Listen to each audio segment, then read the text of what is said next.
we were talking about, and maybe it was last session, we were talking about what you practice, and you said, do you work on more than one thing at a time? One of the reasons that I work on more than one thing at a time is so that I can be working on the multiple aspects of it. There's the technique, well, at the base, there's the technique. Then on top of the technique, there's the ability to access it, connecting it to other moves. But then on top of that, there's the ability to access that in flow. So it's one thing to be able to connect it. It's another thing to be able to connect it in flow musically, so it's matching the music. And then on top of that is the ability to stylize it while you're doing it. So I will have, let's say, in the beginning, I was maybe doing something like 9 moves at a time, 10 moves at a time. Now I might be working on 30 or 40 things at a time. And they're all at different levels. Some of them are like, these quarters for me are still, see, terrible. So I'm still working at those on the skill level. My plane breaking, like this guy, for example, I might be working on just trying to get it into flow. But then things like my 4-pedal anti-spin flower turnaround, I might be working on stylizing that, right? So it's just different levels of where it's at. And that way you're, the benefit of that, in my opinion, is that you're remembering that it's not just the skill and it's not just the style, but it's all of the elements connected together that create the performance.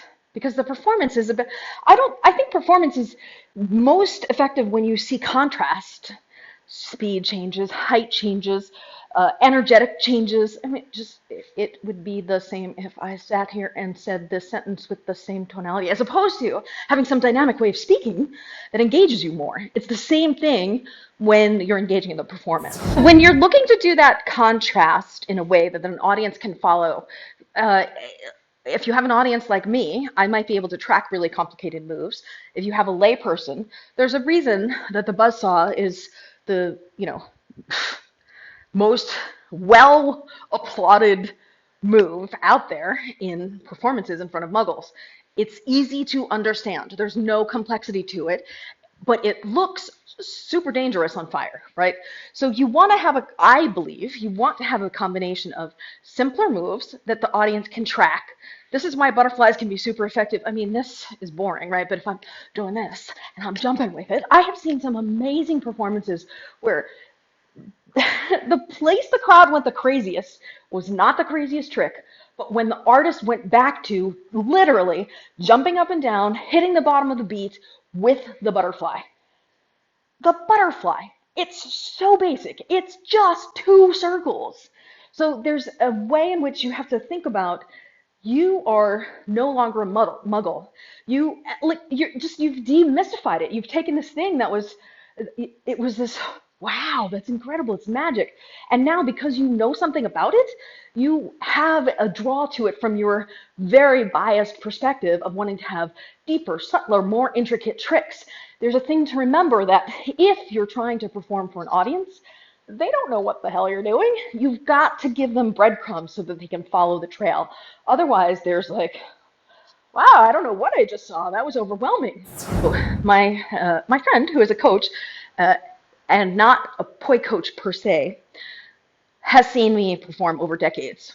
And one of his pieces of feedback that I found most useful was when he said, you have to repeat the pattern enough times for the audience to know what you're doing. Because if you don't, all they see is chaos. There's nothing for them to track.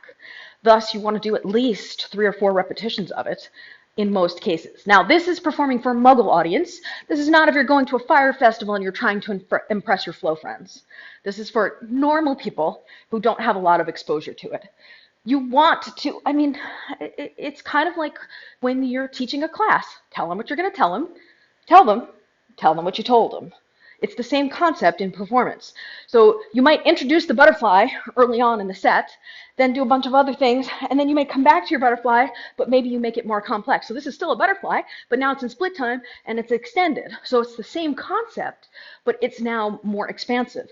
And you continue to do that throughout the performance. So maybe the next time through, you do the same move, only you do it with turning. And what you're doing is you're taking the same idea and expanding the concept in a way that the audience can follow along with you. And this was the beauty of doing the expo. What I would do is have these beginner artists at the beginning, very basic repertoire, and then the show would get increasingly more complicated. So by the time somebody like Nevisol or Elian John got on stage, the audience stood some semblance of a chance to comprehend the majestic glory of what it was that they were doing. You know?